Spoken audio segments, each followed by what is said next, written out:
Bueno, buenas tardes, buenos días a todos. Bienvenidos a una nueva sesión de los sábados de Teosófica Interamericana. Sean bienvenidos todos y en especial nuestra hermana Raquel Fernández. Ella es de la Sociedad Teosófica de España y miembro del Instituto IHPB. Ella tiene un tema muy interesante y controversial en estos momentos que se llama la paradoja de la fraternidad. Entonces le damos la bienvenida a Raquel. Bienvenida Raquel. Un gusto que estés con nosotros y adelante, el micrófono es tuyo. Muchas gracias, José Luis.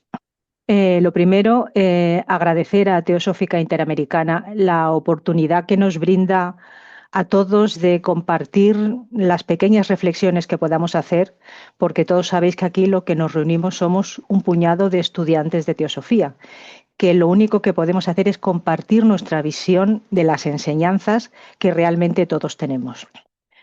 Hoy vamos a hablar de fraternidad y creo que para comenzar sería muy apropiado empezar con la invocación de la unidad de Annie Besant. Entonces vamos unos segundos a cerrar los ojos y repetir internamente: oh vida oculta que vibras en cada átomo, oh luz oculta que brillas en cada criatura, oh amor oculto que todo lo abarcas en la unidad.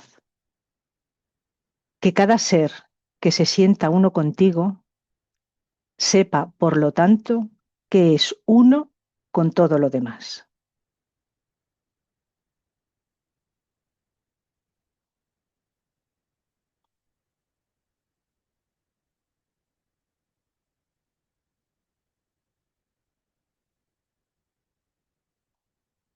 Bien, pues yo os voy a hablar de la paradoja de la fraternidad. Esta conferencia está basada en una pequeña ponencia que presenté en abril de este año en las Jornadas Ibéricas, que es un encuentro que desde hace casi 50 años se celebra los días de Semana Santa entre las secciones de España y Portugal. Lo celebramos un año en cada país. La edición de 2025, la de este año, se titulaba Fraternidad, ¿utopía o el día a día? Fue una invitación a ahondar en esta idea. Porque fraternidad es una de esas grandes palabras que se enarbolan a lo largo de la historia de la humanidad, junto con otras como amor, paz, libertad, justicia. Son las ideas de Platón, las ideas de la mente universal que conforman nuestro mundo. Para nosotros, los seres humanos, al igual que el resto de las ideas que aparecen en esta imagen, la fraternidad representa un objetivo inalcanzable, pero sin embargo nos sirve de guía, nos indica hacia dónde dirigir nuestros pasos. Para los que estamos aquí, todos miembros de la Sociedad Teosófica o simpatizantes, tiene un significado especial, porque como todos sabemos, es el primero de nuestros objetivos: formar un núcleo de la fraternidad universal, realmente el único objetivo innegociable para quienes pretenden unirse a nuestras filas. Por ello, es un tema recurrente en nuestras charlas, en nuestros encuentros, en nuestras reflexiones. Sin embargo, estoy segura de que los que asistimos a una charla sobre fraternidad no vamos esperando más información o escuchar algo que no hayamos oído o leído acerca de ella. Entonces me diréis, bueno, ¿qué sentido tiene estar aquí? Si lo pensáis, lo único que podemos hacer es reflexionar juntos para abordar el tema desde una perspectiva diferente, que pueda hacer un clic en nuestra mente y en nuestra alma y nos permita comprender de una forma novedosa este noble objetivo y que ello produzca una reacción interna, porque todos sabemos la teoría, pero realmente solo seres excepcionales son capaces de llevar este bello concepto a la práctica. Así, en este intento de mirar la fraternidad desde otro punto de vista, se me ocurrió presentarlo como una paradoja. Y a lo largo de la exposición Voy a intentar explicar el porqué. Primero, vamos a ver qué es una paradoja. La palabra paradoja, que procede del griego para y doxos, etimológicamente significa más allá de lo creíble, y esta es posiblemente su mejor definición. En general, una paradoja es una afirmación o razonamiento que nos lleva a una contradicción, que será real o que será aparente, a algo opuesto a la lógica o al sentido común. Fijaos en la pantalla. ¿Qué estamos viendo? ¿La imagen de un hombre de frente o de perfil o de las dos formas a la vez? ¿Cómo circulan los coches y las personas? ¿Está la foto invertida? ¿Tiene lógica alguna de las dos imágenes? El psiquiatra estadounidense Albert Rothenberg fue el primero en investigar desde los años 60 del siglo pasado la relación entre la paradoja y el pensamiento. Entrevistó a 22 premios Nobel y analizó relatos históricos de científicos ya fallecidos que cambiaron el mundo y descubrió que cada pensador revolucionario había dedicado un tiempo considerable a concebir activamente y de forma simultánea múltiples opuestos o antítesis. Por ejemplo, Einstein contempló cómo un objeto podría estar a la vez en reposo y en movimiento dependiendo de la posición del observador. Esto, como sabéis, le condujo a su teoría de la relatividad. El físico danés Niels Bohr, para reconciliar las formas en las que la energía actúa, que actúa como ondas y como partículas, él sostuvo que existían simultáneamente. Lo que ocurría es que no se podían observar juntas, y esto llevó a una nueva comprensión de la mecánica cuántica. Rothenberg, en su investigación, descubrió que personajes como Bohr, Darwin, Einstein o Planck tenían algo en común. Habían utilizado opuestos o ideas irreconciliables a la hora de plantear sus hipótesis. A esto lo llamó pensamiento jánico, por el dios romano Jano, que sabéis que tiene dos caras que miran a la vez, hacia adelante y hacia atrás. ¿Qué es el pensamiento jánico? Es pensar activamente en situaciones opuestas, no alternativamente, sino de forma simultánea. Los investigadores a esto le dieron el nombre de la mentalidad de la paradoja y afirman, y esto es muy importante para nosotros, que la contemplación de ideas contradictorias libera el pensamiento de sus limitaciones habituales. Puede romper nuestras ideas preconcebidas, ofreciéndonos formas completamente nuevas de ver un problema. Explorar el fascinante mundo de las paradojas no es el propósito de esta charla, sino tan solo darnos cuenta de cómo su uso, el uso de las paradojas, desafía nuestra mente concreta empujándola hacia arriba. Y nosotros, estudiantes de teosofía, sabemos que una de nuestras tareas más importantes es desarrollar la intuición espiritual, creando esa conexión entre Manas y Buddhi, que siempre se nos escapa, para conseguir Manastayasi, la mente iluminada por la luz de Buddhi, la verdadera intuición. ¿Y para qué? Pues precisamente para que podamos ir penetrando cada vez más en las grandes verdades como la que nos ocupa hoy. Y si esto no es suficiente para animaros a desarrollar la mentalidad de la paradoja, añadiré que en octubre de 1887 y bajo el seudónimo de Fausto, Blavatsky escribió en la revista Lucifer un artículo titulado La gran paradoja. En él afirmó: la paradoja es el lenguaje natural del ocultismo. Más aún, parecería que ésta penetra profundamente en el corazón de las cosas y por ello es inseparable de cualquier intento para poner en palabras la verdad, la realidad que subyace por debajo del drama exterior de la vida. Por otro lado, por todos es conocido que hay descritos tres senderos, o margas o caminos espirituales, dadle el nombre que queráis, en el desarrollo interno hacia la realización. El Ñaña Marga, o sendero del conocimiento, el Bhakti Marga, o sendero de la devoción, y el Karma Marga, o sendero de la acción. El Ñaña Marga, sendero del conocimiento o sabiduría, es el más familiar en la sociedad teosófica. De hecho, Blavatsky escribió la doctrina secreta para transitar este camino. ¿Y por qué?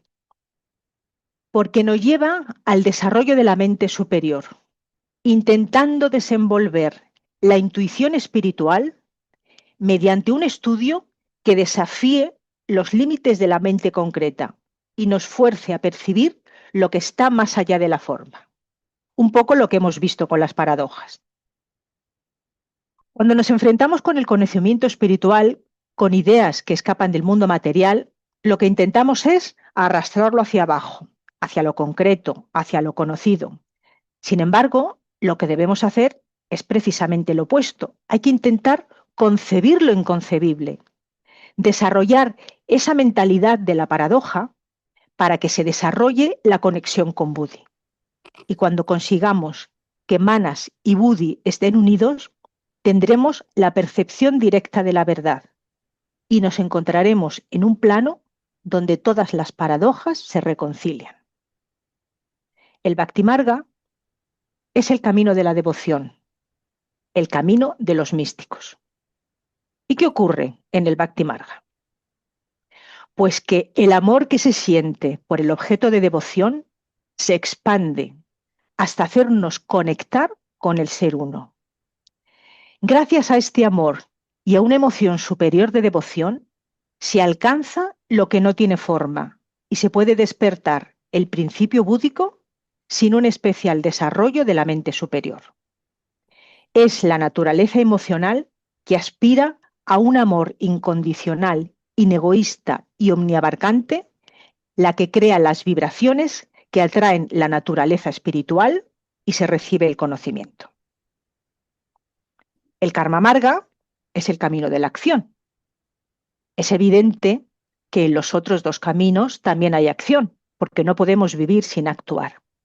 Pero en él es la acción desinteresada, sin aspiración personal, sin apego al resultado, la acción por la acción en sí misma, lo que conduce a la autorrealización. La acción desinteresada, sin un motivo subyacente, es una ofrenda que va purificando poco a poco todos los aspectos de la personalidad, hasta que el hombre alcanza la sabiduría porque ha renunciado a los frutos de la acción y se convierte en el perfecto canal de lo supremo. Esto es lo que Krishna intenta explicar a Arjuna en el Bhagavad Gita cuando le dice: por consiguiente, aplícate a todas las obras que has de ejecutar, pero siempre con entero discernimiento, pues el hombre que muestra una perfecta abnegación en todos sus actos alcanza lo supremo. Y puede que nos hagamos la pregunta: ¿qué camino seguir? Ninguno es mejor que otro. Todo va a depender de varios factores, como nuestro karma, nuestro dharma, la tarea que tenemos que realizar en nuestra vida, nuestro nivel de desarrollo. En el proceso de autoconocimiento, que es básico para todo trabajo teosófico y para todo trabajo espiritual, cada uno debe saber cuál es el sendero predominante en su vida espiritual. Aunque realmente todos los senderos acabarán fundiéndose en uno, porque cada uno termina adquiriendo las cualidades de las demás y todos son necesarios, es cierto que cada persona se siente más cómoda con uno de ellos. Y esto es algo que debemos aceptar. El conocerlo es muy importante porque nos permitirá ser más eficaces en nuestro trabajo de desarrollo interior. Y llegado a este punto os preguntaréis, bueno, ¿y qué tienen que ver las paradojas y los tres senderos con la fraternidad? Y aquí es donde empiezo a exponer una hipótesis que someto a vuestra consideración. Si observáis, la manera más habitual de poner en práctica la fraternidad es el sendero de la acción, el karma marga. La fraternidad se liga a la acción social, al acompañamiento al enfermo, al abandonado, al preso, a ayudar al desfavorecido. La sociedad teosófica tiene creada una organización específica para ello, la Orden Teosófica de Servicio. Y muchos de los miembros de la sociedad teosófica realizan labores encomiables en este sentido. El servicio es una de las tres patas sobre las que se asienta la vida teosófica junto con la meditación y el estudio. Esta es la primera forma que se piensa cuando hablamos de fraternidad. ¿Cuál es la segunda? La segunda, en la que todos pensamos para el desarrollo de la fraternidad, es el sendero de la devoción, el sendero del místico. La historia nos da magníficos ejemplos de místicos que han alcanzado no solo la vivencia de la fraternidad, sino la realización a través del camino de la devoción. Y tan solo vamos a citar uno que tenéis en la imagen, San Francisco de Asís, que no solo veía y vivía la fraternidad con los seres humanos, sino que hablaba del hermano sol, la hermana agua, el hermano fuego, y todos los animales eran sus hermanos pequeños. Estaréis de acuerdo conmigo que esto es verdadera fraternidad. Sin embargo, muchos, si no la mayoría de los que pertenecemos a la sociedad teosófica, transitamos el sendero del conocimiento. Daos cuenta que nuestro segundo objetivo es fomentar el estudio comparativo de religión, filosofía y ciencia. Y el tercero, investigar las leyes inexplicables de la naturaleza y los poderes latentes en el hombre. Es decir, que nos reunimos para investigar y estudiar textos teosóficos, científicos, simbólicos, filosóficos, religiosos, mitológicos. Buscamos la verdad, por supuesto. ¿Pero para qué? Porque la motivación es muy importante. No deberíamos hacerlo como un mero conocimiento intelectual. Estudiamos de un modo y otro para conseguir el primer objetivo: formar un núcleo de la fraternidad universal de la humanidad, sin distinción de credo, raza, sexo, casta o color. Pero no solo para formar este núcleo, sino para que desde ese núcleo podamos ayudar a la humanidad.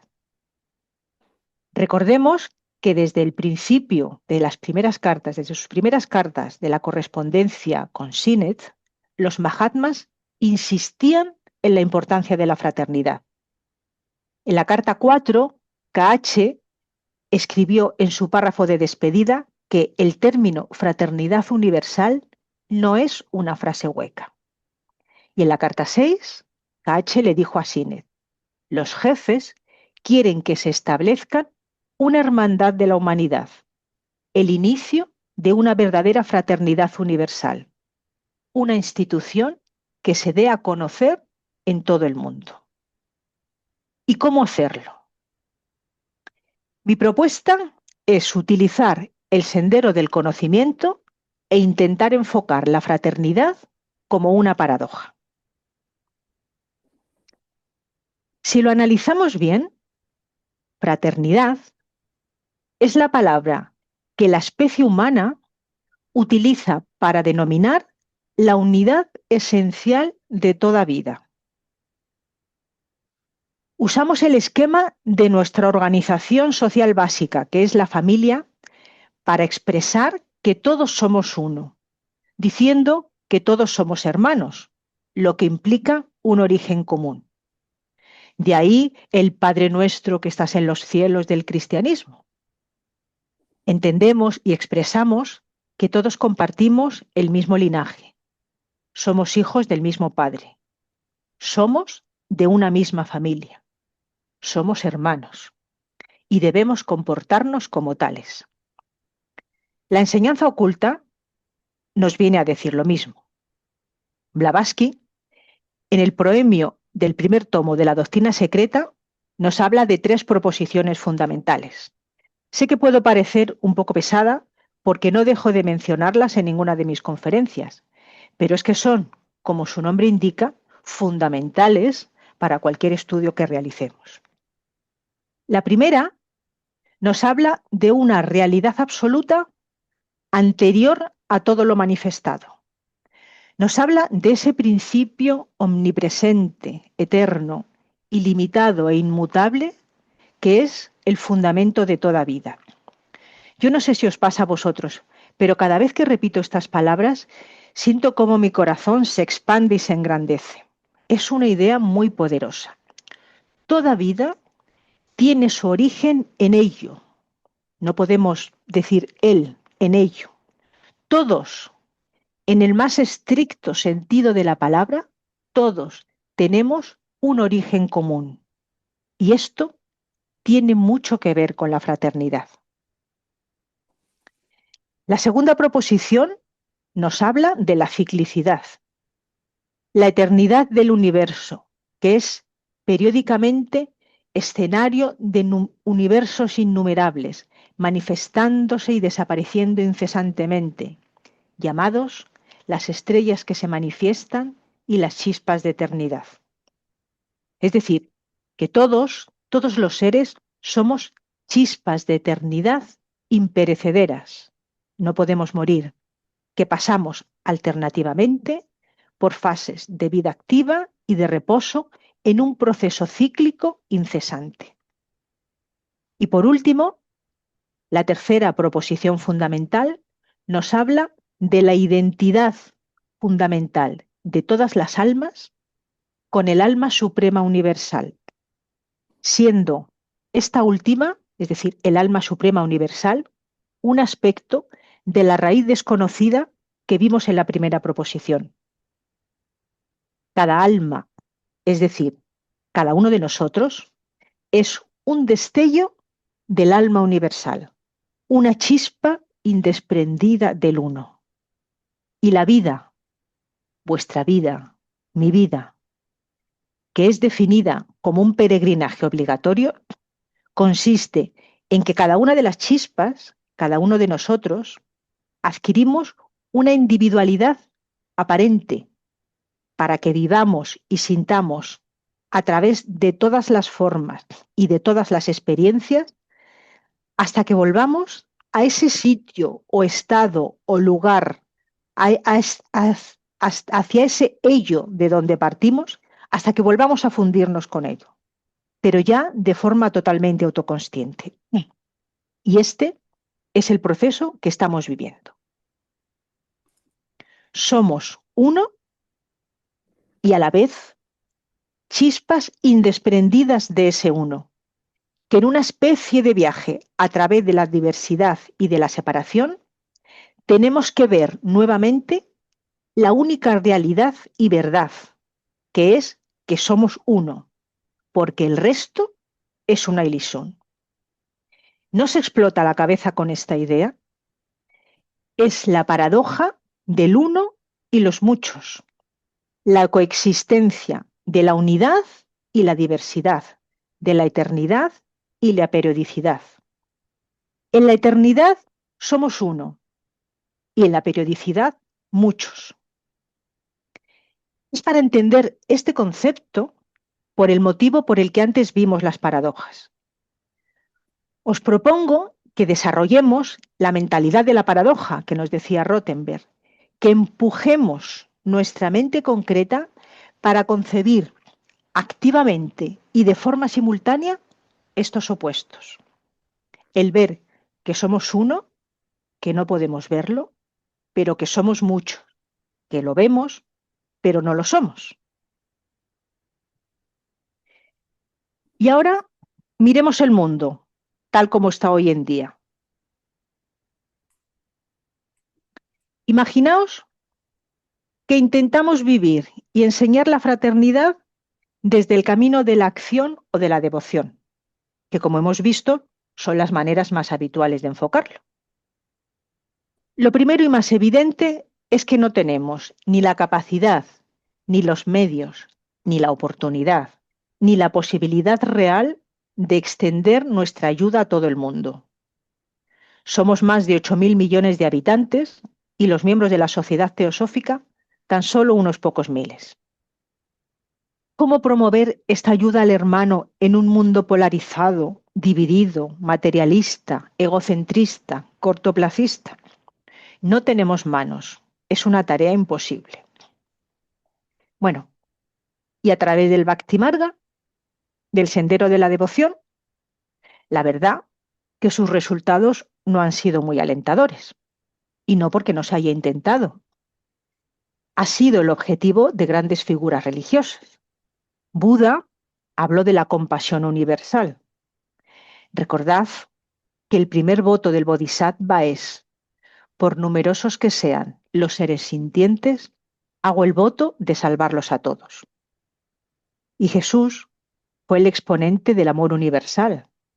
Él nos dijo: ama al prójimo como a ti mismo. Y yo creo que dijo esto porque no se hubiera entendido: ama al prójimo porque Él es tú mismo. Y hoy nos damos cuenta de que el mensaje no ha calado tanto como quisiéramos, que no ha funcionado en la humanidad porque es casi imposible percibir la unidad sin un camino preparatorio previo. Y es aquí donde entra el ñaña amarga, el camino de la sabiduría. Porque, ¿cuál es el fondo del problema? No sabemos, no podemos comprender que somos uno. Tal como piensa hoy el ser humano promedio, es imposible pensar en la verdadera fraternidad porque nos vemos separados. Nosotros lo podemos llegar a intuir, pero es porque lo estudiamos, porque es el primer objetivo de la sociedad teosófica, pero si somos sinceros, por nada más.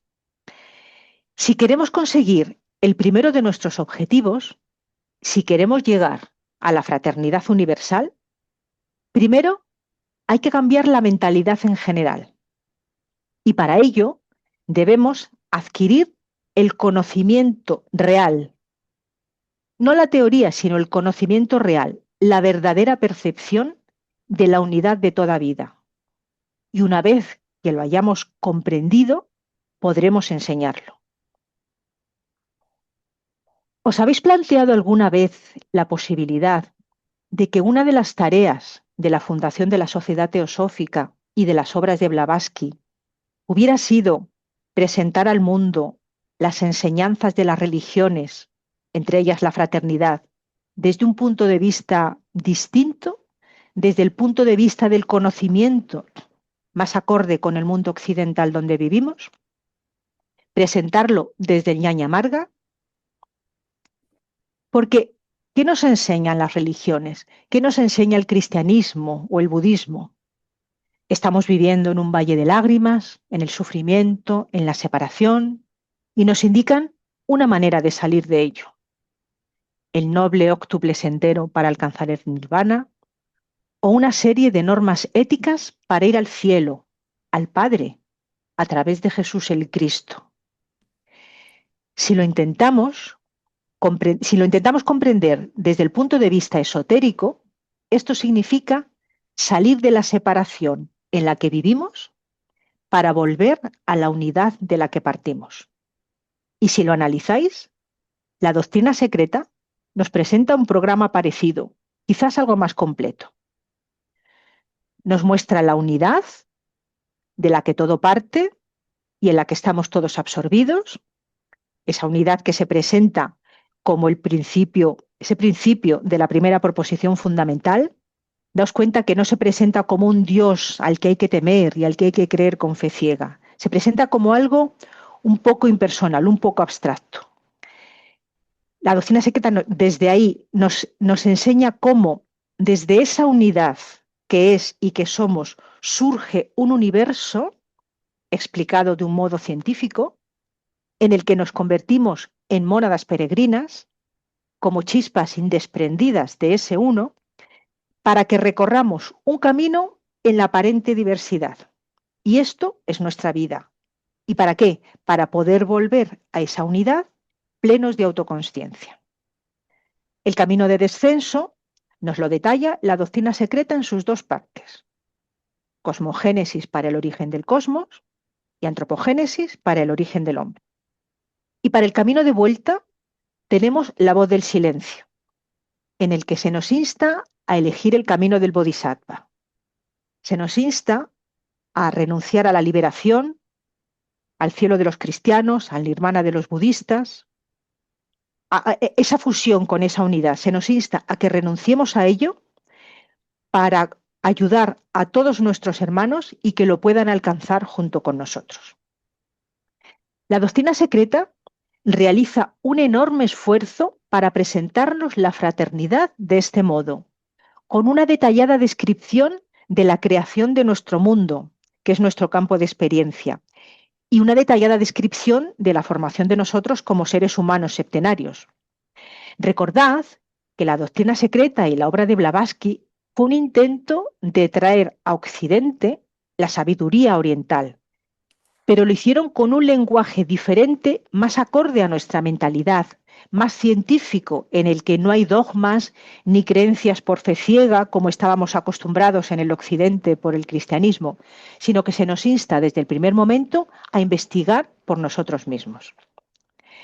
La teosofía ha estimulado las mentes de los científicos al desvelar parte de la sabiduría oculta en la presentación de nuestro universo y ha abierto campos de investigación en un mundo materialista que tanta importancia da a la mente. Y os dejo esta teoría mía, que no sé si será correcta, es una teoría, como motivo de reflexión y de contemplación. Y ahora la práctica. ¿Qué hacer? ¿Cómo hacerlo? Esta es la pregunta del millón que se hace siempre en cualquier charla, en cualquier estudio. Para tener la experiencia de algo vivo como la fraternidad, bajo mi punto de vista, primero viene el conocimiento. Yo soy una caminante del ñaña amarga. Este conocimiento nos lleva a la comprensión.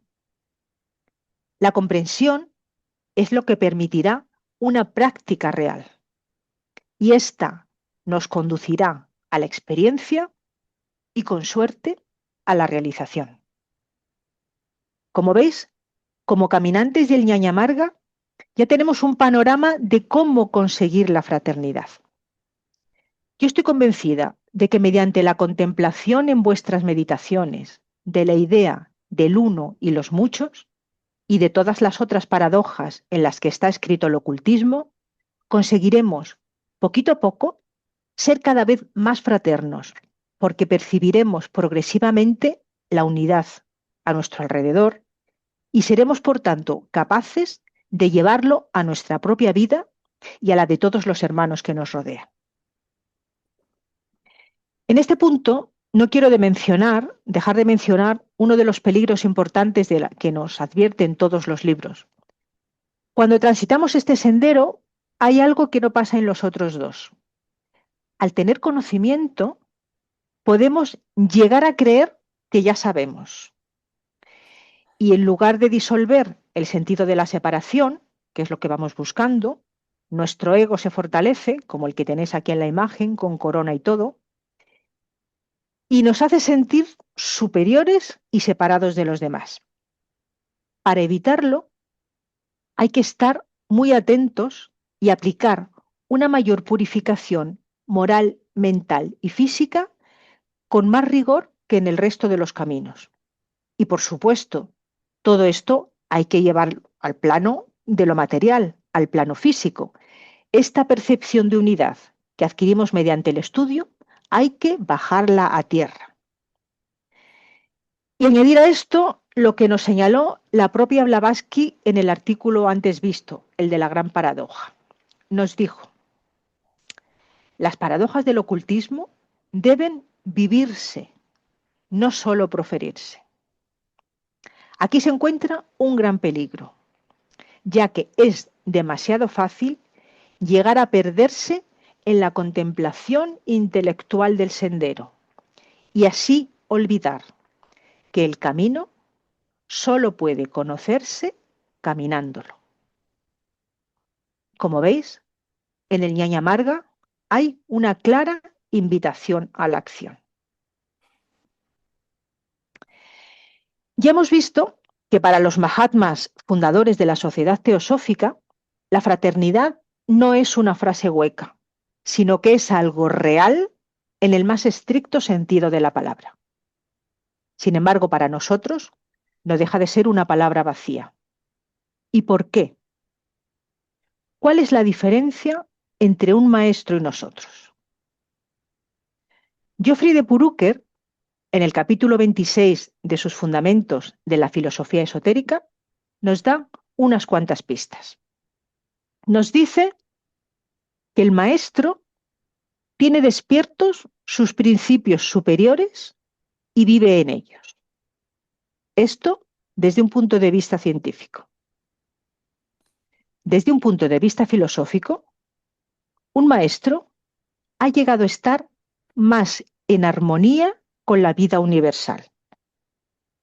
Y desde un punto de vista religioso o espiritual, un maestro ha desarrollado una conciencia individual o reconocimiento de su unidad con el ilimitado. Daos cuenta, despertar nuestros principios superiores, vivir en armonía con las leyes universales y reconocer nuestra unidad con el todo. Si realmente comprendemos estas ideas y somos capaces de hacerlas realidad progresivamente en nuestras vidas, podremos llegar a ser modelos de fraternidad.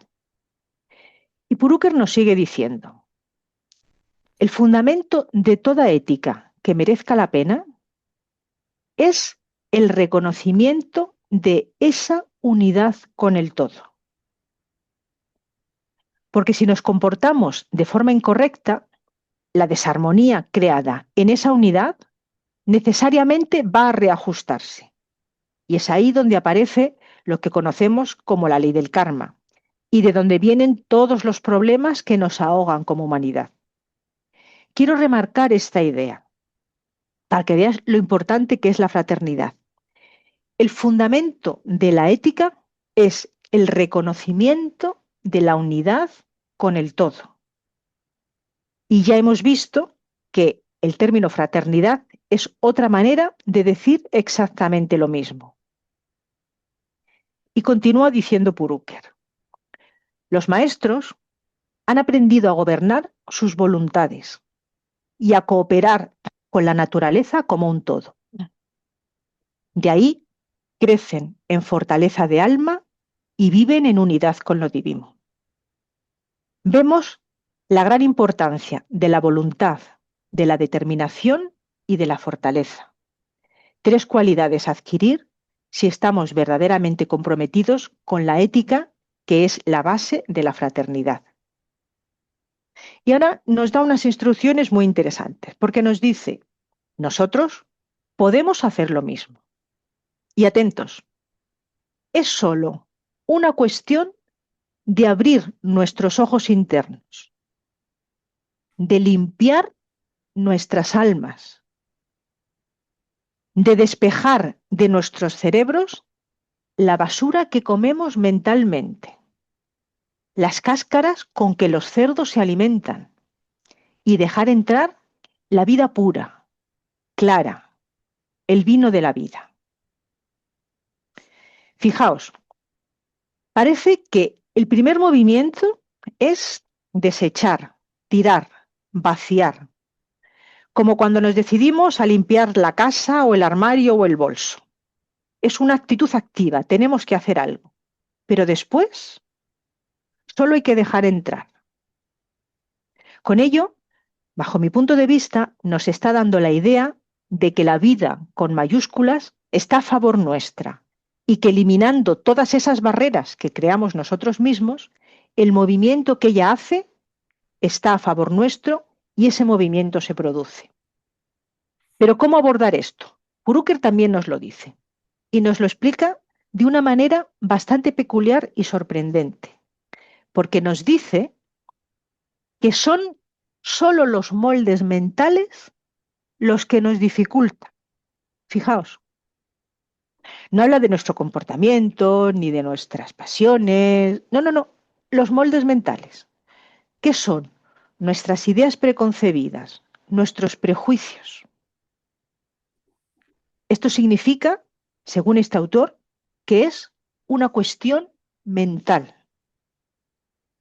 Estos moldes, nos dice, son la cristalización de la mente misma cuando la fuerza mental se vuelve materia mental.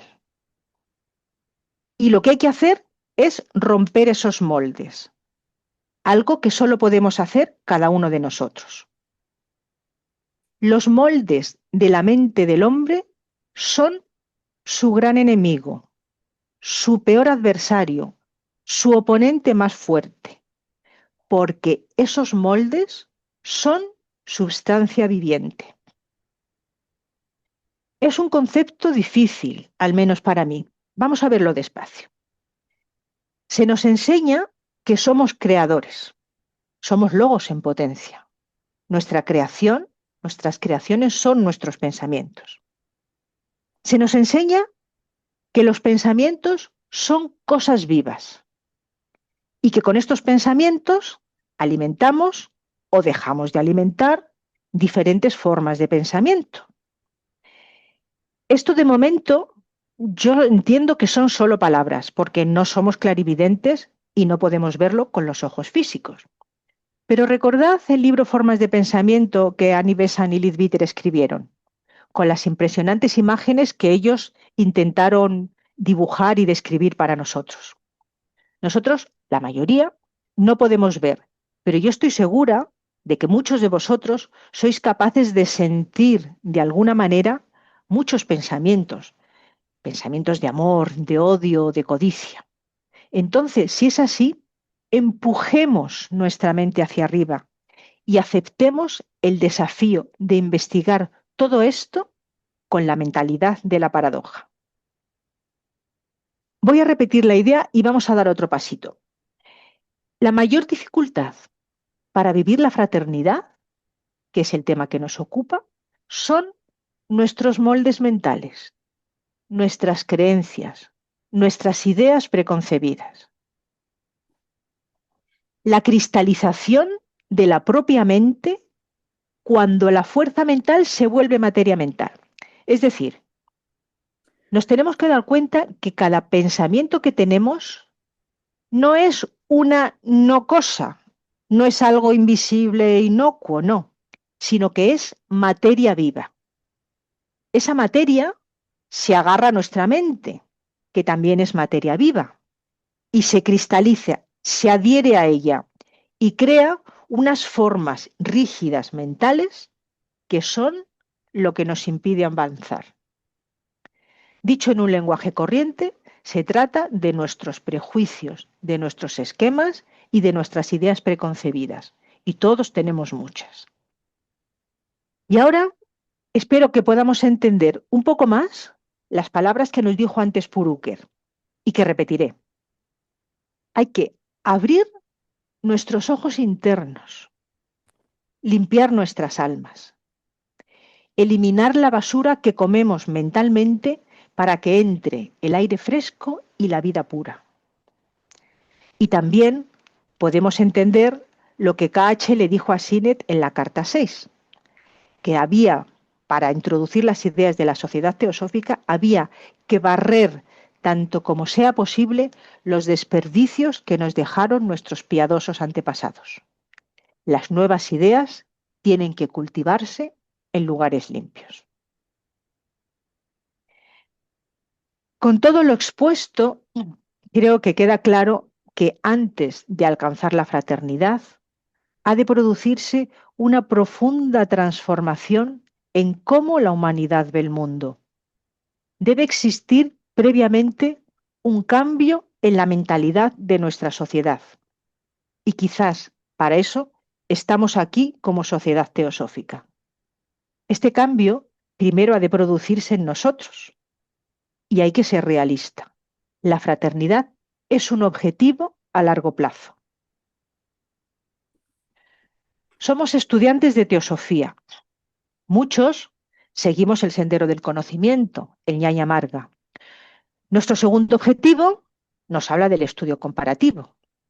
Sin embargo, somos también estudiantes de ocultismo. Sabemos que hay un mundo oculto a nuestros sentidos, que somos un rayo de conciencia que viene del uno y va dando vida a diferentes cuerpos que actúan en los distintos planos de la naturaleza. Y el tercer objetivo de nuestra sociedad es estudiar esto, leyes inexplicables de la naturaleza y los poderes latentes en el hombre, en nosotros, eso que conocemos como psiquis.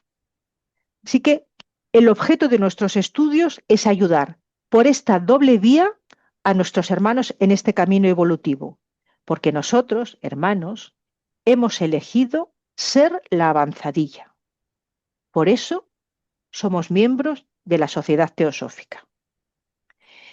Estamos aún muy lejos de haber entrado en el verdadero camino del discipulado y poder ayudar de verdad a los demás, como nos dice Luz en el Sendero. Pero sí sabemos que podemos hacer ciertas cosas.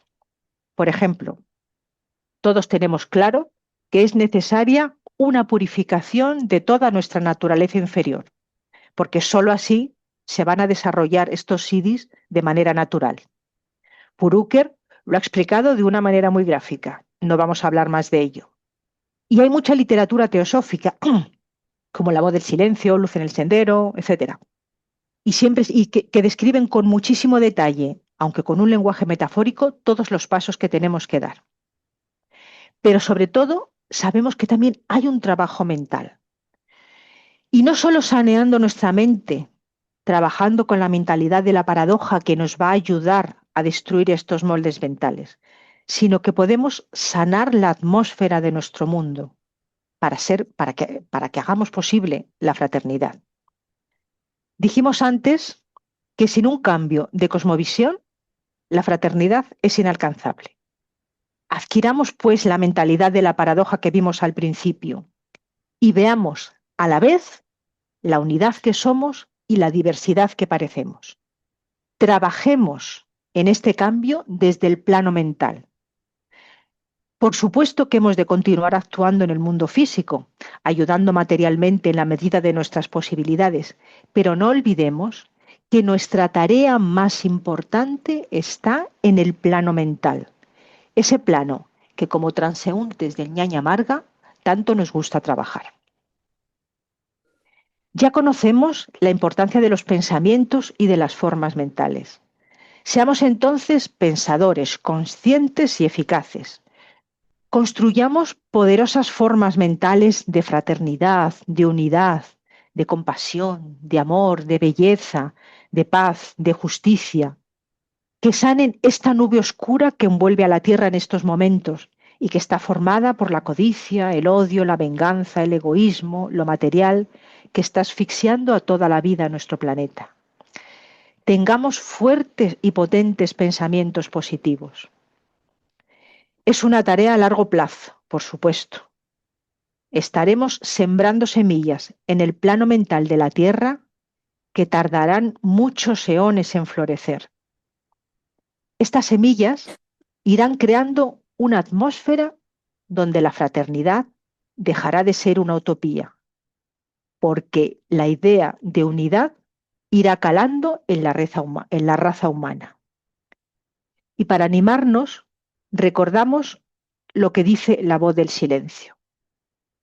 Aprende que ningún esfuerzo, ni el más insignificante, así en buena como en mala dirección, puede desvanecerse en el mundo de las causas.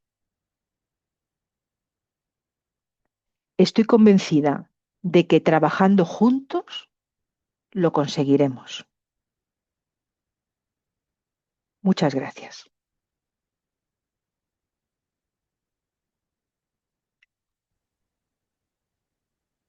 Muchas gracias, Raquel. Em, Enseguida voy a abrir los micrófonos. Primero agradecerte el que nos hayas hecho reflexionar sobre este tema que es tan importante en la sociedad teosófica y que no solamente es para la sociedad, sino para toda la humanidad. Em, Hay mucho que hablar de esto y bueno, pues seguramente vamos a escuchar las preguntas y comentarios de los hermanos. Abro los micrófonos y está en primer lugar Patricia Chávez. Adelante, por favor. Hola, Perdón, perdón, perdón.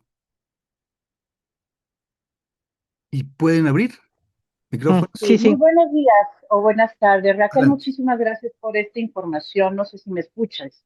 sí, Ah, perfectamente, real- Patricia. realmente tengo dos preguntas para usted. La primera pregunta que me surgió es que a pesar de todos los estudios que nosotros lleguemos a encontrar y obviamente a tener en nuestras manos, ¿por qué siempre se nos olvida aplicarlos directamente en las personas? Porque a lo mejor seremos muy egoístas. Y la segunda pregunta que realmente me causó mucha duda. ¿Habrá alguna situación en un futuro que se pueda lograr esta fraternidad en un mundo tan materialista y en un mundo tan egoísta y que solamente se preocupan las personas por sí mismas? Gracias. Muchas gracias, Patricia. Em, ¿Por qué se nos olvida? Yo creo que se nos olvida porque estamos aprendiendo. Es decir, no podemos olvidarnos que este paso, este descenso y este ascenso es muy lento y acabamos de dar la vueltecita, digamos, a la curva. Yo es por el egoísmo, claro que sí, pero por todo, es por todo. Y yo, si lo resumo, creo que es por falta de conocimiento. Mi teoría, yo creo en la bondad intrínseca del ser humano y creo que cuando alguien hace algo mal, no es porque quiera hacerlo mal, es porque no sabe que está haciendo mal o no sabe que se puede hacer de otra manera. Entonces, por eso, la hipótesis que yo planteo es no estudiar mucho, sino reflexionar mucho para que, para que si lo comprendemos, claro, no lo comprendemos únicamente con nuestra mente. Si hacemos este esfuerzo, como son ideas superiores, lo estamos intentando comprender desde un plano mental que tira hacia arriba. Entonces, yo tengo la seguridad, la absoluta seguridad de que llegará un momento en que lo conseguiremos realizarlo y conseguiremos captarlo verdaderamente porque habremos ascendido nuestra mente. ¿Qué ocurre? Que eso es un proceso de mucho tiempo. Yo no te sé decir si miles, milenios, eones, evos, todas las formas que hay de contabilizar las edades en el mundo oculto. Yo no tengo ninguna duda que lo conseguiremos, pero ese cambio tiene que ser todo a la vez. Es decir, no se puede realizar en un mundo materialista, como como has hecho la segunda pregunta. Y esa es nuestra tarea. Quiero decir, tenemos que darnos cuenta que para conseguir objetivos altruistas, primero hay que dejar de ser materialistas. Entonces, por eso insisto tanto en que hay que cambiar, tenemos que intentar modificar la visión que en general tiene la humanidad. Porque, insisto, nosotros nos planteamos que somos uno, que somos hermanos, creemos en la fraternidad, pero si tú miras a tu alrededor, eso no es así, no porque la gente sea mala, sino porque la gente no sabe otra cosa. Tú dices que somos uno y dicen, no, no somos uno. Entonces, ahí está la paradoja. Nosotros sabemos que somos uno porque lo estudiamos, pero nos vemos separados. Entonces, hay que ir cambiando poco a poco esa mentalidad de la humanidad, bajo mi punto de vista, con trabajo mental, para que primero nosotros y luego el resto lleguemos a darnos cuenta de la unidad de todo. No sé si te he contestado, Patricia.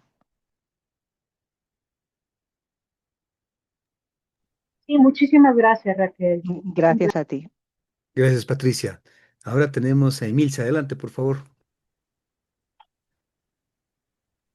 Sí, buenas tardes a todos y muchísimas gracias a Raquel. Realmente hiciste un trabajo maravilloso. Me parece muy interesante cómo lo planteaste con la hipótesis, el camino y el fin para lograr. Eh, Me parece muy importante y lo voy a tener que meditar mucho dentro mío porque tengo dos preguntas. Eh, ¿A qué conocimiento nos referimos cuando, o al que te referías vos, que hay que tener? Porque el conocimiento académico no sé si es completo, realmente. Entonces, no sería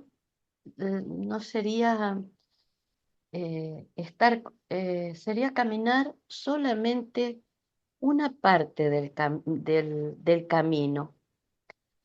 En realidad, en las universidades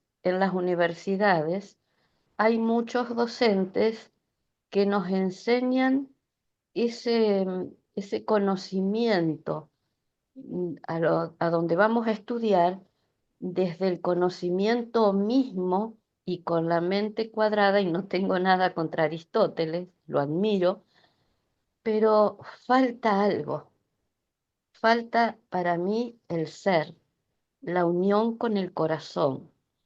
Entonces, me puse a pensar mientras vos hablabas, porque no hay un solo camino.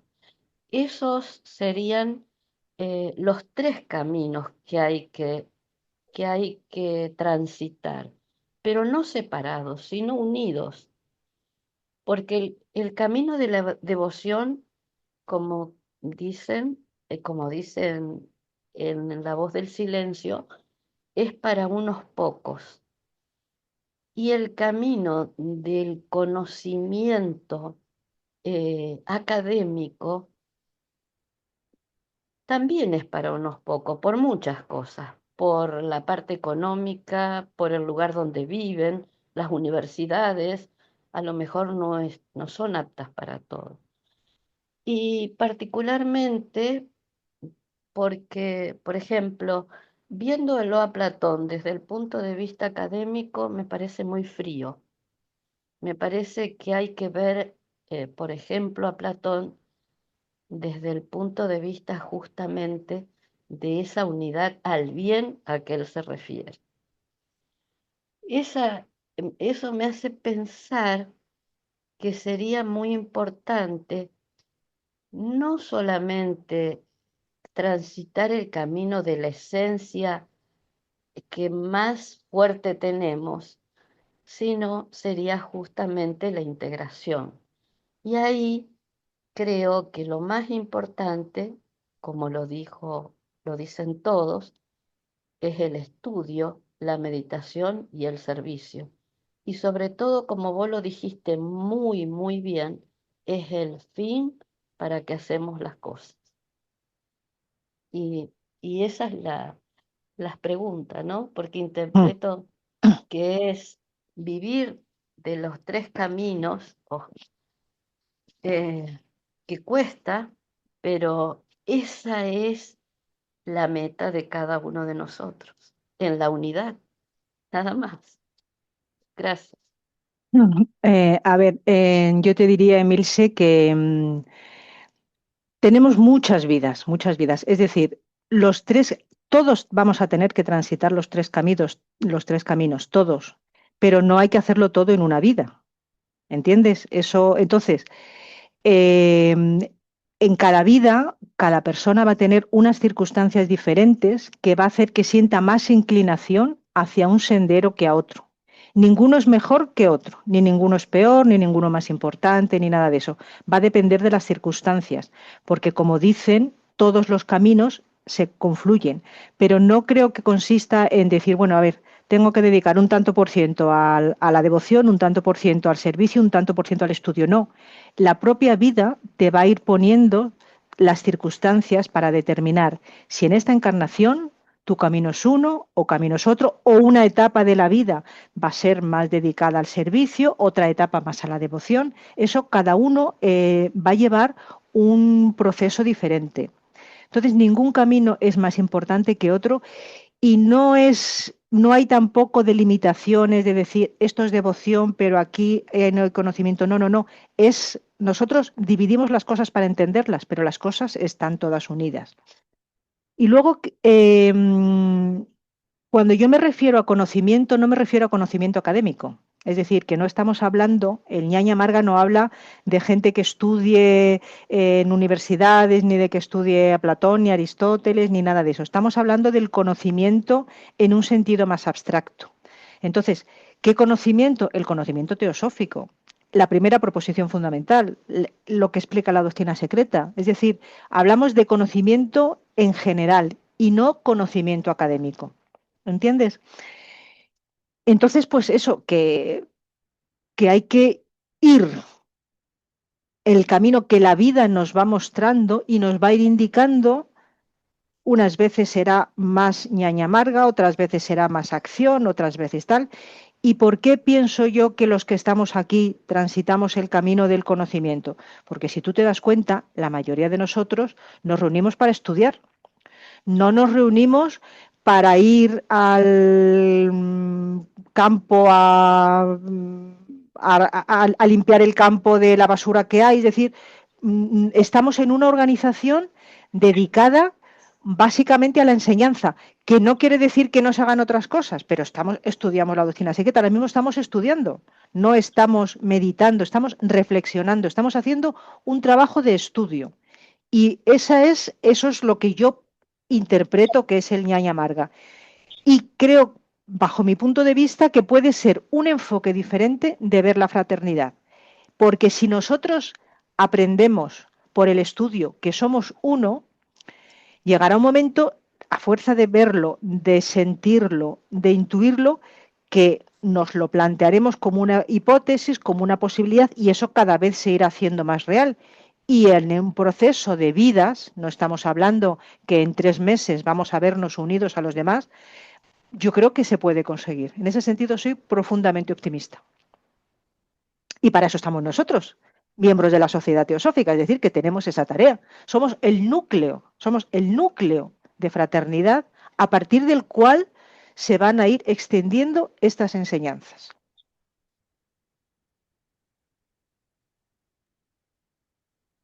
Gracias, Emilce. Bueno, no veo Muchísimas gracias. manos, no veo manos, pero aquí hay mucho que hablar. No, está María del Carmen. Adelante, por favor. Yolanda está poniendo la mano delante de la Y, y, cámara. y Es luego verdad. Yolanda. Adelante, Vale. adelante. Bien, que tome la palabra Yolanda, que tiene de pronto más dificultad para después mostrar su mano. Adelante, Vale. Yolanda. Sí, Yolanda. sí, voy a ponerme.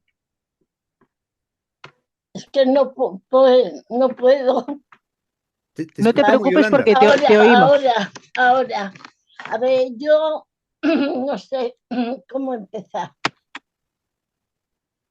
Han venido de fuera, de Bolivia o por ahí, y están, pues como cuando vine yo hace un montón de años, que vine de Marruecos, siendo española. Por ahí ya están, que tiene hijos, no, el trabajo no llega. Total, que han abierto un mercadillo entre 4 y están vendiendo la ropa muy, muy barata. Tan barata como un pantalón de un niño, 2 euros. Baratísima. Y yo me he acercado. Y claro, una de las chicas está trabajando en un bar y tiene un hijo de 7 años. En el bar está mal la cosa, no va clientela porque ha habido 3 dueños y no sé lo que ha pasado. Y ayer fui y le entregué que le compré un pantalón vaquero al niño de 7 años con con un chaquetón, con un gorro. Y, y yo no sé si a dárselo, ella salía de la cocina, pero que no había ni un alma en el bar. Estaba el bar vacío y se le Sí, saltaron las lágrimas. Y a mí pues esa imagen se me ha quedado grabado. Yo cuando medito procuro mandarle amor, muy bien. mandarle Eh, a ella y visualizar como que el bar está lleno de gente. Ahí no sé si hago bien o mal, porque el bar se pone con vino, Se toma. con licores. Mira, yo en esos Entonces, casos lo que hago es envío luz sí, sin querer nada, envío luz a esa persona y digo que esa luz llegue para que esa persona vea su camino. Así no te equivocas. a ver, la luz es igual que el amor. Exacto, Y exacto, el luz, amor es amor, lo más energía. fuerte que hay. Exacto, pero Es lo entonces no más pienses, fuerte. claro, claro, sí, sí, No, pero es que me venía ella llorando, porque soy muy triste que tenga un hijo y que, bueno, va al colegio y allí le dan de comer. ujú. Tiene una comida. A mí me suele, ellos, 3 o 4 críos que son de por allí, me pide que le compre fruta, que le compre chuche, y le digo, chuche no te compro, que te mancha el estómago y es malo, fruta la que quiera. Muy bien, muy bien. Muchas Y gracias por se me contar tu viene todo experiencia, Yolanda. detrás. Muchas gracias por compartir tu experiencia, Yolanda. Vale. Muchas gracias. Y hago así bien. Hombre, yo no soy quien para decirte lo que hace. Lo de la fruta me parece maravilloso. Eso de dar chuches a Sí, los niños, nada. Y lo otro, tú siempre con amor, amor, y ya está. La vida lo sí, sabe mejor que nosotros. si el niño es risueño, pero como tiene tantos problemas, yo le hago cosquilla, Pues le tiro perfecto, así para hacerla reír, para que ría. Que perfecto, los Yolanda, niños muy bien. necesitan reír. Claro que sí, y necesitan cariño, claro que sí. Muchas gracias. Vale. Adelante, Carmen. Sí, pues nada, después de la aportación de Yolanda, que es una actitud práctica, yo creo, y reflexionando incluso sobre las palabras de ella, vamos a ver, el ser humano proviene en sus formas primitivas de vivir, de tener un espíritu de tribu, ¿eh? El espíritu tribal que hace ver más inmediatamente que lo que puede perjudicar a un miembro de su tribu puede repercutir en la tribu completa. Obviamente ha pasado mucha agua bajo el puente de la humanidad y dejamos de tener ese pensamiento tribal, ¿no? De que lo que le afecta a uno de los miembros de la tribu también afecta al grupo en general. Y entonces yo estaba haciendo mi propia observación. Yo vivo prácticamente aislada en mi casa. Veo los problemas, sí, que hay, etcétera, pero no tengo una participación directa como en la tribu. De pronto, pienso yo, de cara al futuro, iremos recuperando esa sensación de grupo, de estar funcionando no de una manera individual, pero ya de una manera consciente y participando también de otros niveles de conciencia, no solamente al nivel físico de las necesidades inmediatas. ¿Eh? Entonces, por eso, dentro de la sociedad teosófica, en esa aspiración de cara a una realización de ese estilo, a sentir la fraternidad de otra manera, es que nos llamamos hermanos. Y realmente a mí me emociona realmente nombrar esa palabra, lo que significa en su profundidad. Hemos perdido también por fuerza de la costumbre y de hablar muchas veces muy superficialmente del sentido profundo que tiene esa palabra de hermandad, que está ligada, por supuesto, al de la fraternidad. Pero no solamente eso, sino que hay otra palabra que también nos acerca a esa palabra de la fraternidad, y es la amistad. Si no sentimos verdadera amistad hacia los que nos rodean, difícilmente podremos tener un sentimiento de fraternidad. Esto todo es, creo yo, es como un despertar y como un tomar conciencia en qué niveles estamos manejándonos. En el superficial, porque todos tenemos muchos conocidos, pero siempre decimos son pocos los amigos. Entonces, este sentimiento que nosotros tenemos sobre la amistad nos va aproximando profundamente al sentido de la fraternidad. Van muy ligados. Entonces, este es un ejercicio interno de reflexión, como tú decías, y que progresivamente vayamos reconociendo no solamente intelectualmente o a través del conocimiento. Mira tú, es que es tremendo a veces hacer este análisis y decir que necesitamos una escuela de filosofía para comprender lo que es la fraternidad, cuando es algo que brota. Tendría que brotar naturalmente de dentro de nuestro ser, al comprender que todos formamos parte de todo y que no somos dueños de nada.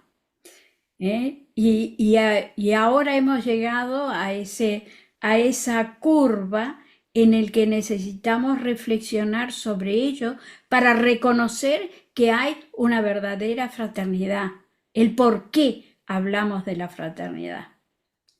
A veces es paradójico, como tú decías, al principio es paradójico que tengamos que hacer un análisis tan profundo para comprender cuando el ejemplo que has dado de San Francisco de Asís, ¿no? Que yo pienso que bueno, es una manera de llegar, y que creo que el místico realmente ha hecho un proceso también de conocimiento, porque no solamente se apoya en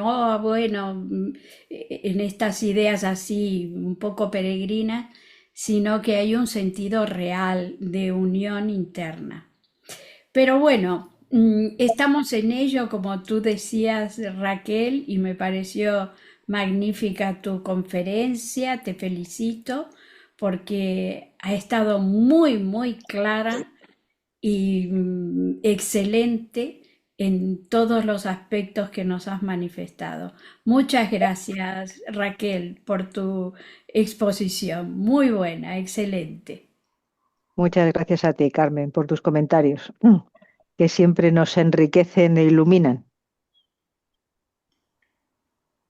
Gracias, Carmen. Bueno, yo aprovecho, Raquel, para hacerte algunas preguntas y comentarios. Em, al escucharte me ponía a pensar eh, cómo será un ser fraterno, plenamente fraterno.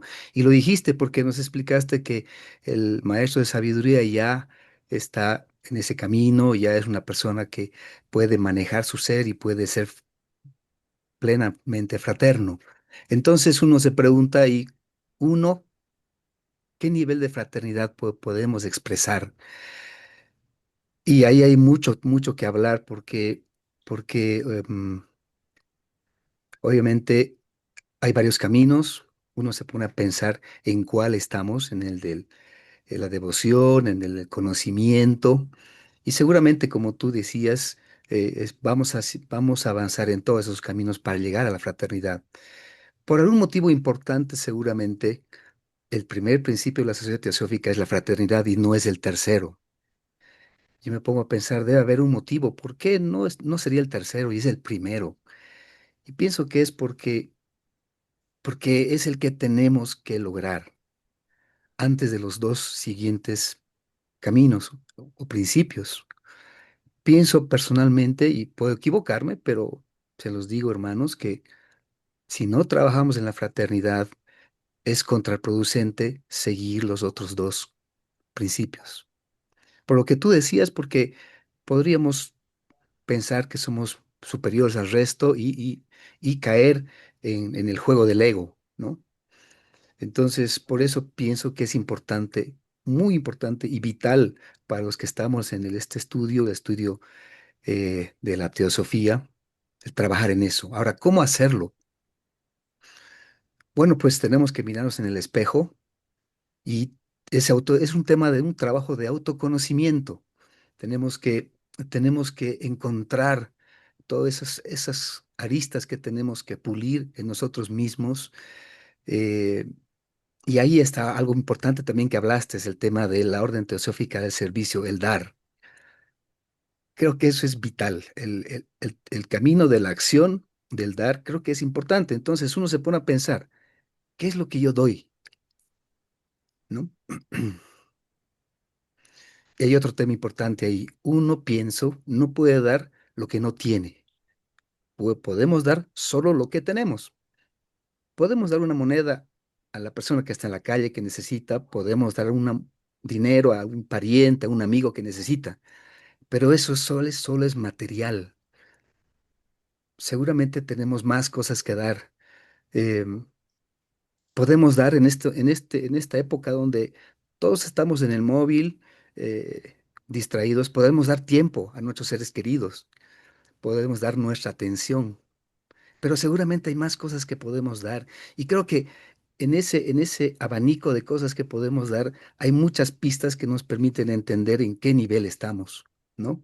Por ejemplo, si yo pienso que soy paciente y en mi relación con compañeros de trabajo, amigos, hermanos, parientes, gente a la calle, pues pierdo la paciencia, pues seguramente no tengo la paciencia para dar todavía. Entonces tengo que trabajar en eso.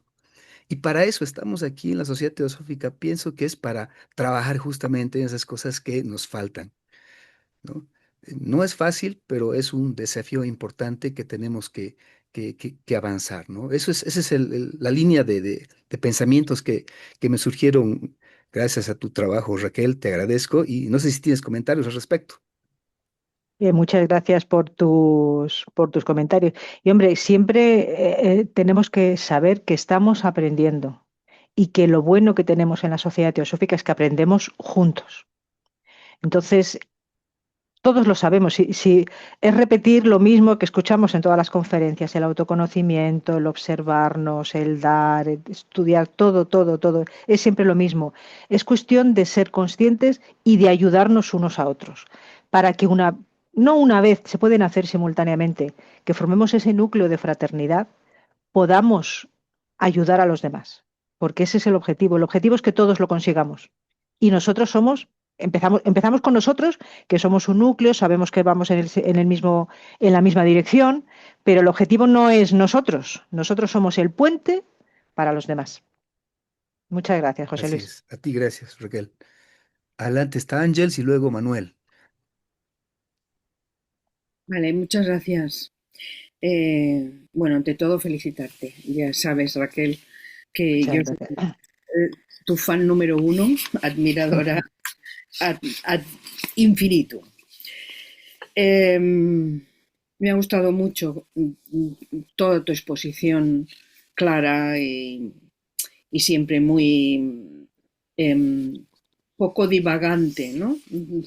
Sin, Sí. sin, eh, pues está bien, está muy bien.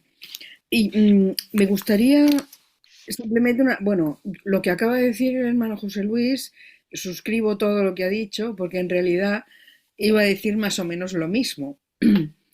Hay una palabra mágica que para mí es el denominador común de los tres senderos de los que has hablado y de cualquier otro sendero o de cualquier otra actitud que uno pueda tener, que es la compasión.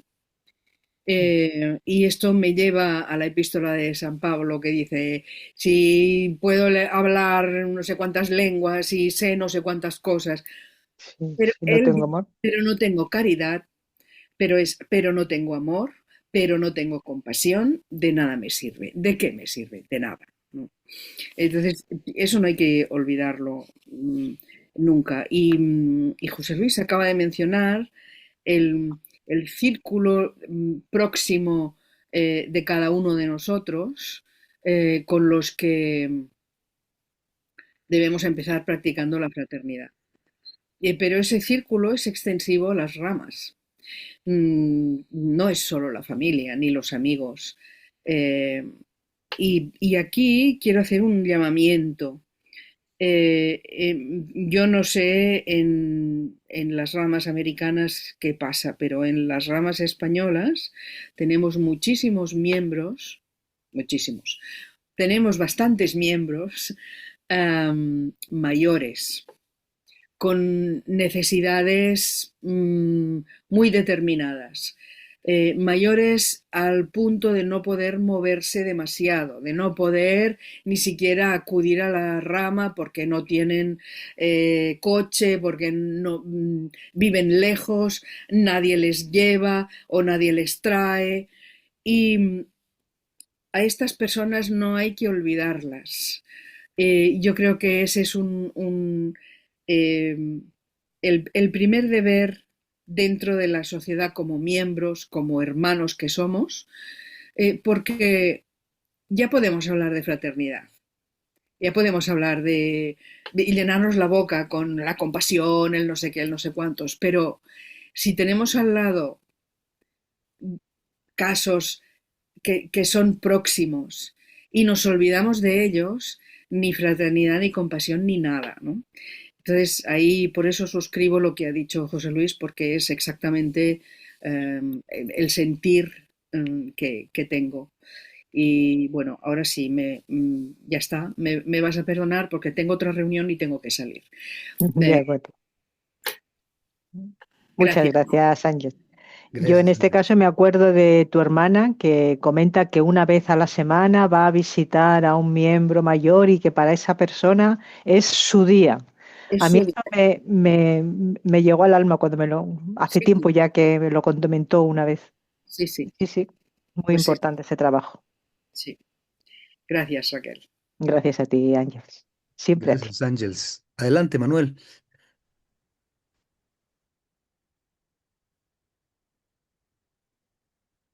Bueno, ante todo, yo he levantado la mano para agradecerte, Raquel, tu espléndida exposición. Como bien han dicho otras personas, últimamente Ángels, pues muy clara, muy pedagógica, estupendamente preparada, tengo que decirlo, te envidio en ese sentido, porque yo o no soy capaz o no tengo el tiempo necesario para poder preparar adecuadamente, como tú lo has hecho, tu conferencia. Por lo tanto, he levantado mi mano fundamentalmente pues para agradecértelo y agradecer lo que nos permite de reflexión en nosotros mismos. Dicho esto, voy a hacer, lo has dicho todo tú, ya, pero por lo tanto nada nuevo voy a decir. Pero algunas consideraciones que tu charla o tu conferencia me han impactado, me han penetrado. Nos has hablado de Jano, y Jano está en nosotros. Esa paradoja de los opuestos es algo que está en todo ser humano, y en consecuencia surge la reflexión o posibilita la reflexión de si justamente somos así, primero por una cuestión de la manifestación en general que después diré, pero no será también porque gracias a esa paradoja que nosotros mismos somos, eso nos puede posibilitar a intentar superarla con ese conocimiento interior. Ese es una vía que el Supremo probablemente nos ha dado para intentar con nosotros mismos superar esa paradoja. Otra consideración, lo ha apuntado Carmen anteriormente. Es verdad que ojalá tendamos a formar la fraternidad, pero para ello es, en mi opinión, fundamental ser conscientes de que la fraternidad es natural en sí misma con nuestra existencia, con el cosmos. Es decir, es algo natural y por lo tanto intentar expandir nuestra conciencia a tomar conciencia con nosotros mismos y con todos de que es algo que hay que conseguir, y por eso es un objetivo que, como tú bien has dicho, el primero de la Sociedad Teosófica. Pero es que la fraternidad es lo natural. Y siendo lo natural, tristemente, cuesta tanto, tanto, tanto en que tomemos conciencia de lo que es natural. Y en este punto, claro, es porque vivimos en la dualidad. La manifestación es dual. Y al ser dual, no tenemos o tenemos enormes dificultades, y desde luego yo no lo he conseguido y probablemente nos cuesta mucho conseguir lo que consiguió Ramana Maharshi, ¿no? Cuando se planteó no solo quién soy yo, sino qué soy yo, qué soy yo. Claro, ese qué soy yo es el que nos puede ayudar, probablemente como reflexión, a esa consideración de lo natural de la fraternidad. Superar la naturaleza de la manifestación del dualismo natural, ¿no? Has apuntado el tema del riesgo, ya voy terminando. Pero, claro, y es porque no nos miramos al espejo. Si nos miramos al espejo y vemos nuestra realidad y nuestras limitaciones como seres humanos, el subirnos a la parra es un acto de ignorancia y de soberbia, las dos cosas a la vez, ¿no? Y en consecuencia, tú lo has dicho claramente, tenemos que transmutar la mente para ir a la realidad metafísica de la fraternidad, sin olvidar nunca, nunca, nunca que esa fraternidad dentro de la diversidad humana es en la igualdad metafísica. Solo es posible la fraternidad si te asumimos previamente y sinceramente la igualdad. Muchas gracias, Raquel, por tu brillante trabajo. Muchas gracias, Manuel. Pues tienes, sí, toda la razón. Y precisamente es el ir comprendiendo todo esto lo que una de las cosas que creo que podemos hacer a nivel personal y como sociedad teosófica. Porque yo, por ejemplo, os confieso que yo cuando entré en la sociedad teosófica, había gente de la sociedad teosófica que no me caía bien, ¿no? No me caía bien. Pero entonces comprendí, digo, vamos a ver, tenemos que formar un núcleo de fraternidad. No pueden no caerme bien. Y yo conseguí de verdad y de corazón que esas personas que en principio no me habían caído bien, llegar a quererlas y ser de las personas a las que yo más quiero y admiro. Con eso quiero decir que es un trabajo, o sea, que muchas veces cosas que en principio no sentimos, tenemos que hacer ese trabajo interno porque tal como yo funciono, mi mente me dice, vamos a ver, es que somos uno, es que partimos de lo mismo, somos chispas del uno. Y eso a mí por lo menos me ayuda a cambiar mi forma de verlo y a cambiarme a mí misma. Es la manera que yo tengo. Entonces yo voy por la calle y voy diciendo, tú eres una chispa igual que yo, tú eres como yo. Intento enviar amor a las personas. El voto del Bodhisattva se va a hacer también por ti. Contigo llegaremos. O sea, gente muy distinta, gente muy todo lo egoísta, o sea, codiciosa, todo lo más, lo antitético a lo que nosotros pretendemos que está a nuestro alrededor. Yo voy paseando, los miro y digo, somos iguales. Es lo que tú has dicho, Manuel. Tenemos esa igualdad metafísica. Tú eres una chispa igual que yo. Si tú haces esto aquí, que yo lo he hecho antes. O sea, que... Entonces, eso a mí es lo que me hace ser capaz de sentir esa compasión, porque si tú te das cuenta que este está haciendo una barbaridad, y yo sé que es una barbaridad, no porque sea más lista, ni porque sea más buena, sino porque ya lo he hecho antes, entonces digo, jolín, ¿cómo he tenido que ser? Pobre hombre que está todavía ahí. Entonces, eso a mí ha sido un camino que por eso yo lo presento desde Ñaña Amarga, porque ha sido primero un proceso mental, es decir, el saber que eso es así, írmelo diciendo, irlo comprobando e irlo sintiendo, ese ha sido un poco mi proceso. Y hombre, yo estoy igual de lejos que tú de conseguir todo eso, pero sí noto que hay un cambio. Entonces, yo os doy mi forma, mi punto de vista, que a mí me encantaría ser...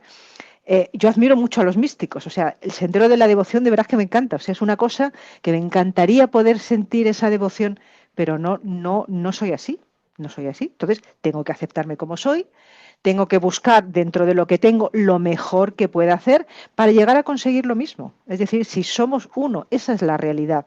Somos uno, por eso dices, Manuel, que lo sentimos natural, porque es que es lo que somos. Yo lo sé intelectualmente, evidentemente no lo he realizado en mí, pero eso no quita para que note que poco a poco, porque la evolución tiene que ser un proceso, o sea, nosotros no vamos a conseguir un día y ¡pah! Iluminado, ya hemos llegado, no. Los Mahatmas han seguido un proceso, ellos hablan de la única forma que se puede conseguir. Entonces nosotros, poquito a poco, tenemos que ir buscando cada uno su truqui. Entonces, compartimos nuestros trucos. Esta conferencia ha sido un compartir un truco, que espero que os sirva. Gracias, Manuel. Luego está Ángela y luego Elvira. Adelante, por favor. Sí, ante todo, puse la mano para decirte que excelente, me encantó. Pones unos puntos muy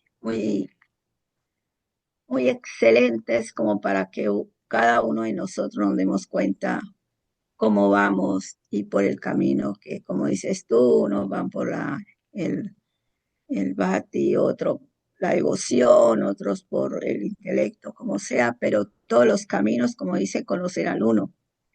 Y la fraternidad, como dijo Manuel, y lo sabemos por las cartas de los maestros, ellos le dijeron a Sinet que la fraternidad estaba intrínsecamente ya en el universo y en el ser humano, solo hay que trabajarlo. Y lo que quería decirte era que me encantó lo de Puruker, cuando dijo de todos los moldes y todas bueno, aquí se dice, o en mi país se dice musarañas, ¿no? Que tenemos en la cabeza. Todas las cosas que se nos han puesto desde pequeños.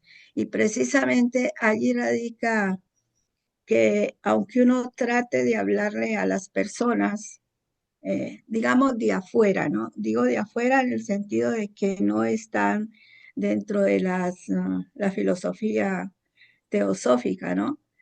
Uno trata de hablarle de algunas cosas para que como estudiante de teosofía entiendan un camino, se den cuenta que hay un camino diferente del trillado, ¿no? Del día a día y de la materialidad y buscar el dinero y buscar muchas cosas que buscamos los seres humanos.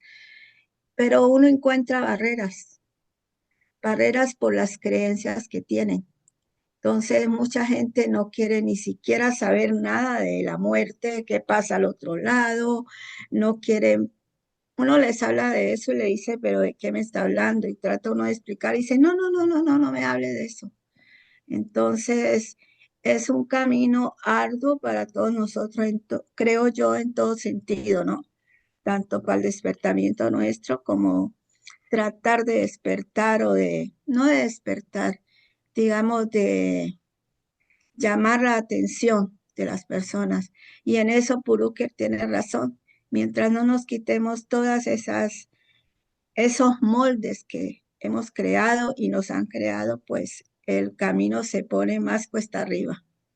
Muchas gracias, Raquel. Esa era mi aportación o mi deseo de hablarte. Muchas Excelente. gracias, Ángela, muchas gracias. Gracias. Además, agradezco mucho tu intervención porque eres una persona que siempre que te escucha en los Zoom desde hace mucho tiempo, tus intervenciones son muy profundas, muy pausadas, muy amorosas y me encanta, me encanta. Pues sí, lo de Puruker es muy interesante y además daos cuenta lo que dice, de qué cosas llenamos nuestra cabeza. O sea, pensemos bueno, nosotros quizás no tanto, primero por nuestra edad, todo hay que decirlo, espero que también por nuestra conciencia, no estamos todo el día en redes sociales ni mirando los programas de televisión estos terribles que hay, pero daos cuenta que nuestros hermanos por ahí lo están haciendo. Entonces, ¿qué van a hacer los pobres con todo lo que se están metiendo ahí, eso, las cáscaras, eso, la comida que se le da a los cerdos, con eso están alimentando su cerebro? Entonces, ¿cuánto trabajo tenemos que hacer? Daos cuenta.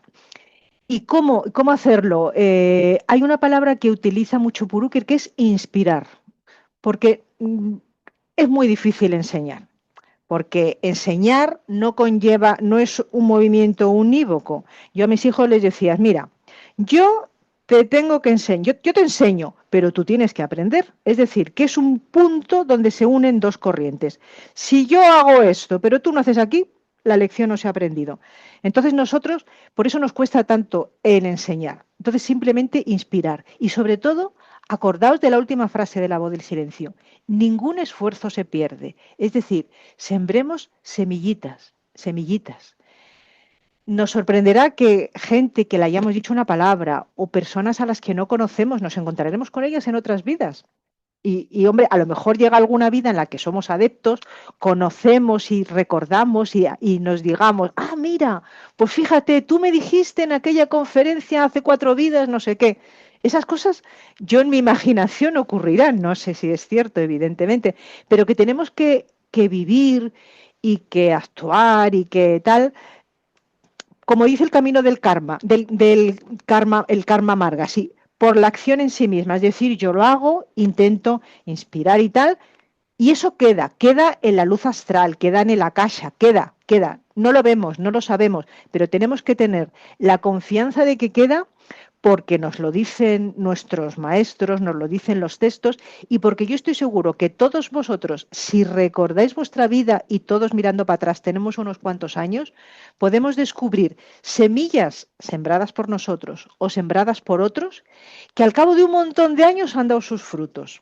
Entonces, por la ley de analogía, si eso ocurre en nuestra pequeñita vida, ocurrirá en todas las vidas. Entonces, tenemos que ser siempre positivos, hacerlo, intentarlo, y da igual que no sirva, da igual que parezca que no sirva, que parece que nadie escucha, no pasa nada, son semillas que se van sembrando y sobre todo en el plano mental.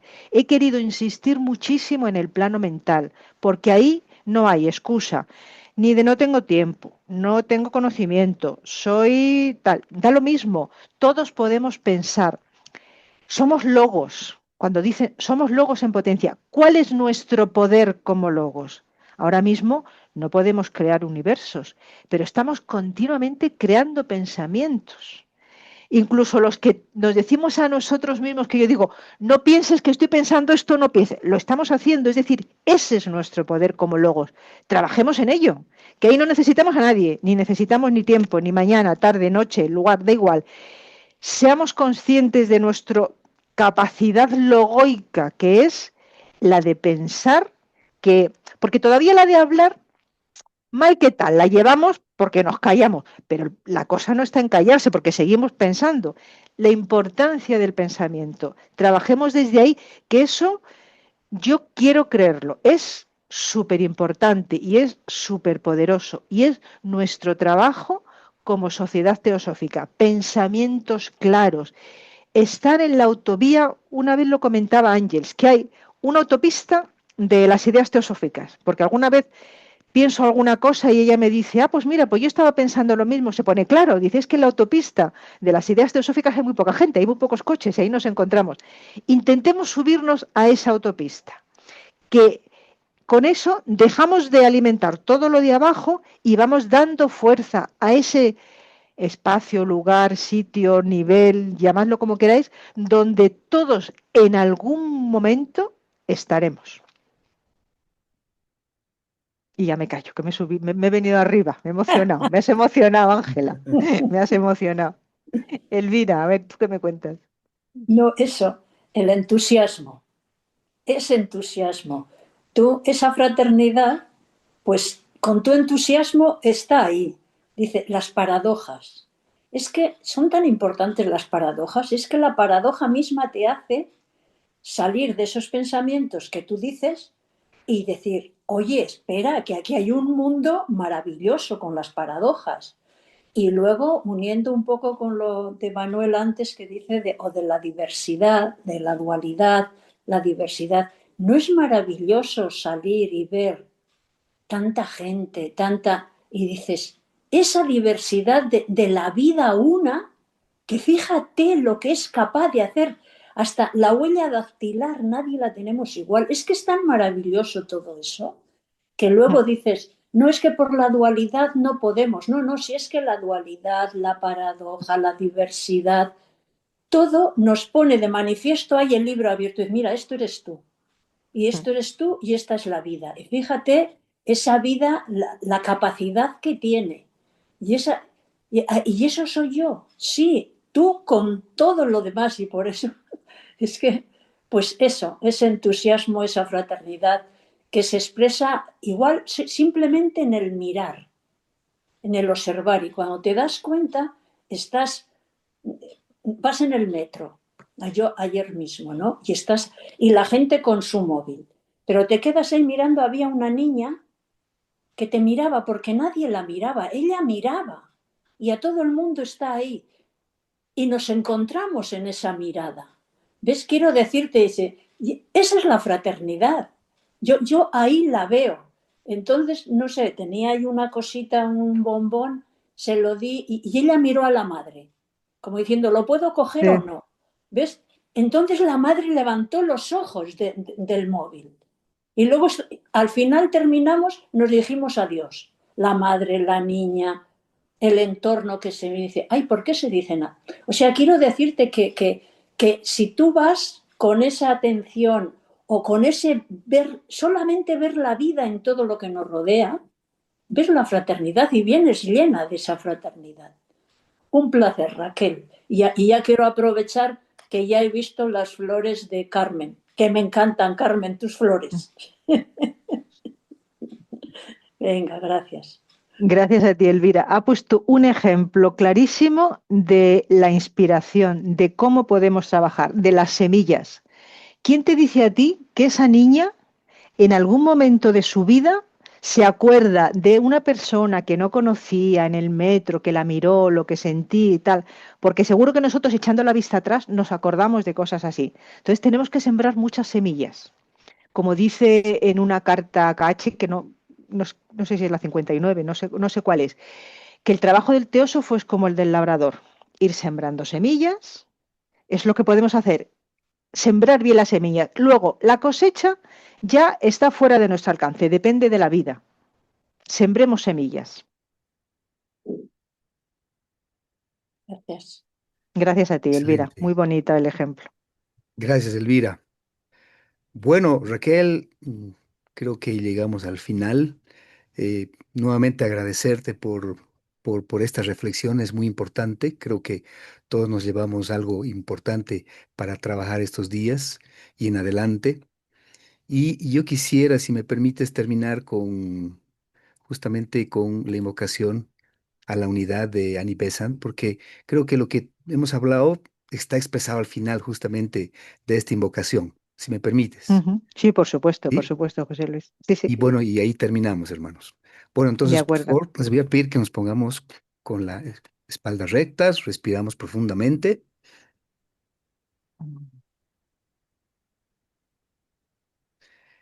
poniendo atención a las siguientes palabras.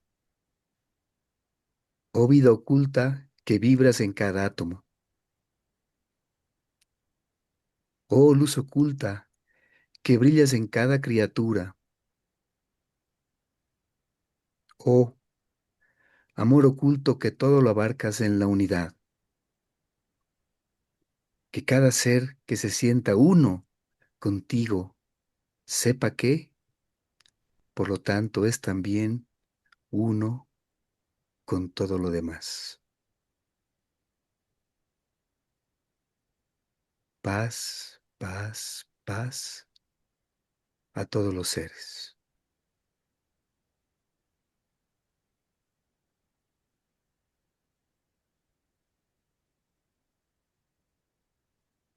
Bueno, bueno, Muchas gracias gracias. hermanos. Nos vemos el siguiente sábado en la siguiente sesión de Teosófica Interamericana. Un gusto que nos hayan acompañado y buen fin de semana. Gracias, Raquel, nuevamente. Muchas gracias a ti Muchas y a todos gracias, muchas vosotros. gracias, José Felices Luis, fiestas. Gracias, Raquel. Raquel, Felices fiestas, gracias. correcto. Dios, Gracias. Adiós. igualmente, buen Felicidades día, y muchísimas Gracias. gracias. Gracias, gracias. A todos.